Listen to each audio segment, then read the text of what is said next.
Сәлеметсіздер ме? Сіздермен мен Асан Фазылбекұлы.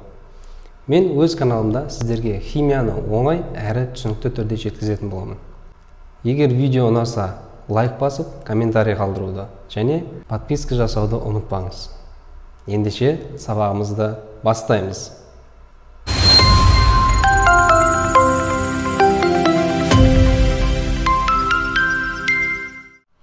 Біз бүгінгі сабағымызда күрделі қосылыстардың екінші бір түрі негіздерді қарастыратын боламыз. Негіздер дегеніміз құрамында бірінші немесе екінші атом металдары және гидроксил тобы болатын күрделі қосылыстар. Негіздер сілтілер деп те аталады. Өйткені бірінші атоптағы металдардың активтілігі екінші атоптағы металдардың активтілігінен әлдеқайда жоғары. Сондықтан олар міндетті түрде сумен әрекеттескен кезде сілті түсіп кетеді. Ал екінші атоптағы металдардан сілті алу екі сатыда жүреді.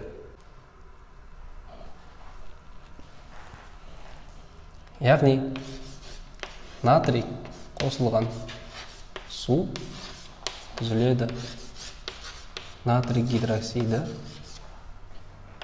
және сутек.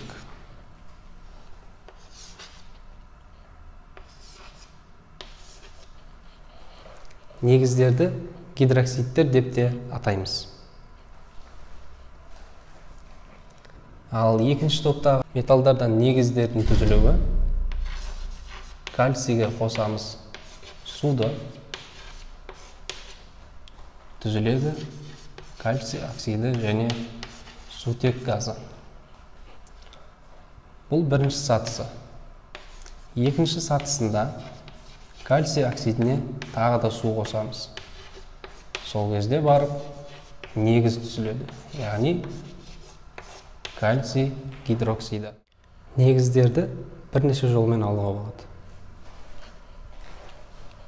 Біріншісі, белсенді металдарға су қосу арқылы.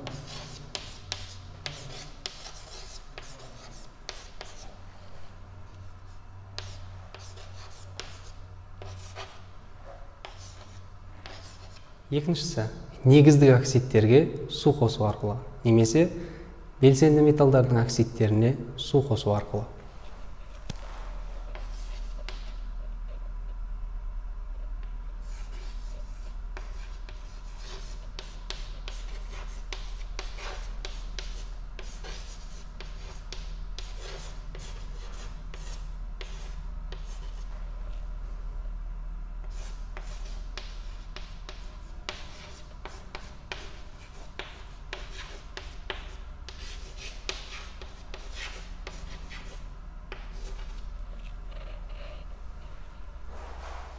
Үшіншісі, тұздарға сілті қосу арқылы олардың ерімейтін негіздерін аламыз.